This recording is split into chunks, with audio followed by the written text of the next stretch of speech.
मौनी अमावस्या व्रत कथा महात्म्य और व्रत के लाभ।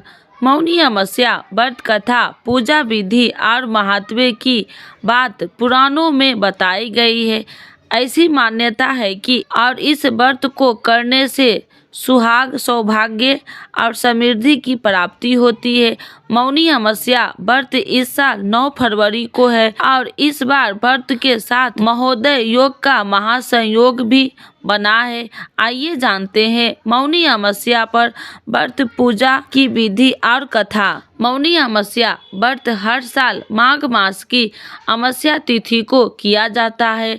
इस वर्ष मौनी अमावस्या तिथि 9 फरवरी को है। धर्म ग्रंथों और शास्त्रों में इस अमावस्या को बड़ा ही महत्व बताया गया है।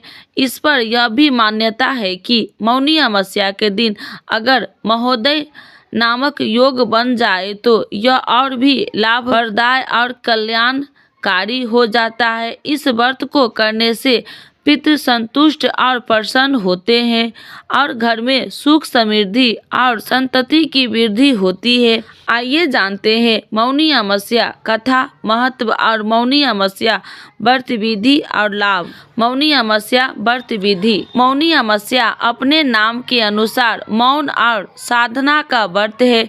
हम हर दिन जाने अनजाने कितनी ही बातें बोल जाते हैं जिसमें लोगों का मन आहत होता है और अपनी कई बातों को लेकर हम बाद में अफसोस भी करते हैं। इसलिए साधना के लिए मौन परम आवश्यकता माना गया है। गृह जन हमेशा मौन व्रत नहीं रख सकते, इसलिए एक दिन निर्धारित किया गया है जिसमें गृहस्थों को आत्मशुद्धि के लिए मौन व्रत का संकल्प लेना चाहिए। मौनी अमावस्या पर संभव हो तो पूरे दिन मौन धारण करें और मानसिक रूप से भगवान शिव और विष्णु का ध्यान करें अथवा स्नान करने से पहले मौन धारण करने, स्नान के बाद भी कुछ भी बोले और दिन भर कोई भी ऐसी बात न कहे जिससे किसी का मन आहत हो। मौनी अमावस्या महत्व और महात्म्य। मौनी अमावस्या की सबसे बड़ी बात है कि यह माघ कृष्ण चतुर्थी के अगले दिन आता है।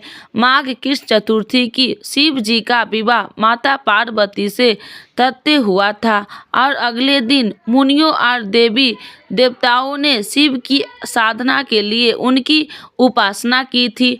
भगवान विष्णु ने देवी पार्वती के भाई बनकर उनके विवाह संबंधित कार्यक्रम में भाग लेना स्वीकार किया था। और इन सबसे अलग मौनी अमावस्या की कथा भी है। सबसे अलग मौनी अमावस्या की कथा यह भी है कि सागर मंथन के समय जब असुर अमृत कलश लेकर भाग रहे थे तब इसी दिन अमृत की बूंद छलककर प्रयाग सहित कई स्थानों पर गिरा था। इसीलिए मौनी अमावस्या पर प्रयाग सहित अन्य तीर्थों में स्नान, दान, पुण्य करने से कई गुना लाभ मिलता है। मौनी अमावस्या व्रत के लाभ।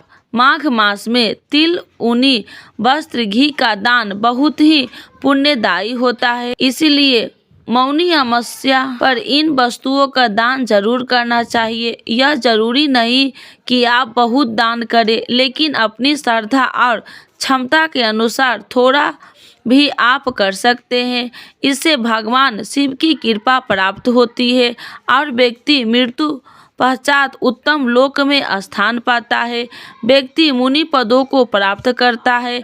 एक मान्यता है कि मौनी अमावस्या के दिन मनुष्य के धरती पर लाने वाले प्रथम मनुष्य मनु ऋषि का जन्म हुआ था। मनु ऋषि के नाम से भी इस व्रत का नाम मौनी अमावस्या है। मौनी अमावस्या व्रत कथा। मौनी अमावस्या की कथा को लेकर जो प्रचलित कथा है उसके अनुसार प्राचीन काल में एक ब्राह्मण परिवार कंचीपुरी में रहता था। पति पत्नी दोनों ही धर्मात्मा थे और धर्म पूर्वक अपनी गृहस्थी चलाते थे। इनका नाम देवस्वामी था और इनकी पत्नी का नाम धनवंती था।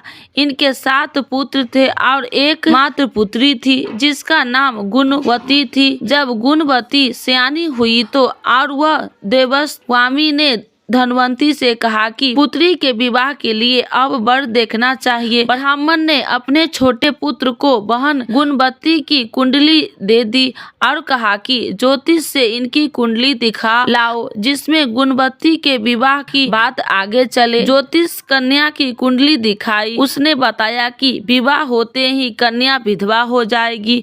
ज्योतिष की यह बात जब ब्राह्मण परिवार को मालूम हुआ तो वो बहुत दुखी हो गया और इसका उपाय पूछा। ज्योतिष ने बताया कि हे ब्राह्मण, हिंसल द्वीप में एक पतिव्रता महिला रहती है जिसका नाम सोमा धोबिन है।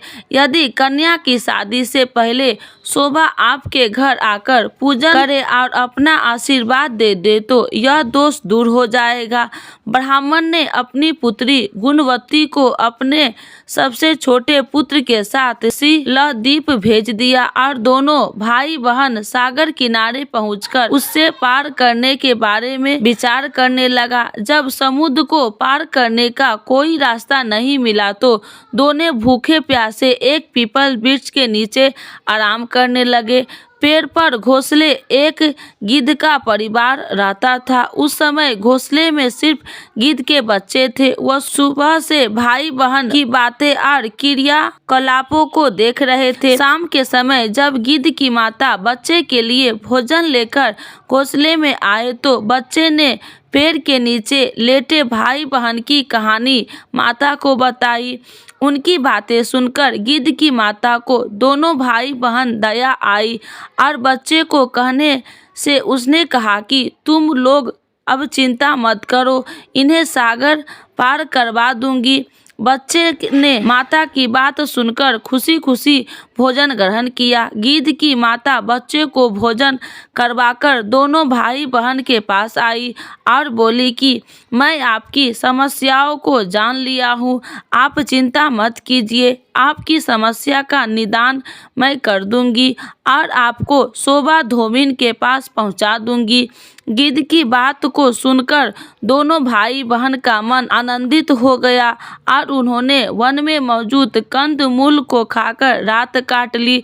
सुबह होते ही गिद्ध ने दोनों भाई बहन को समुद्र पार करवा दिया और द्वीप में सोमा धोबिन के घर पहुंचा दिया। गुणवती सोमा धोबिन के घर के पास छुपकर रहने लगी।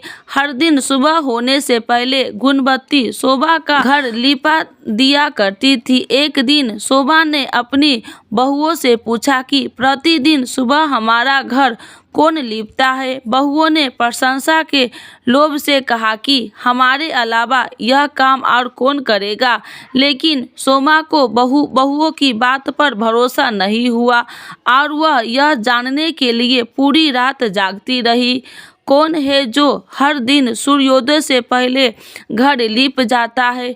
शोभा ने देखा कि एक कन्या उसके आंगन में आई और आंगन लीपने लगी। सोमा गुणवती के पास गई और उसने पूछने लगी कि तुम कौन हो और क्या हर सुबह मेरे आंगन को लीपकर चली जाती हो। गुणवती ने तब अपना सारा हाल शोभा से कहा डाला। गुणवती के बातों को सुनकर शोभा ने कहा कि तुम्हारे सुहाग के लिए मैं तुम्हारे साथ चलूंगी।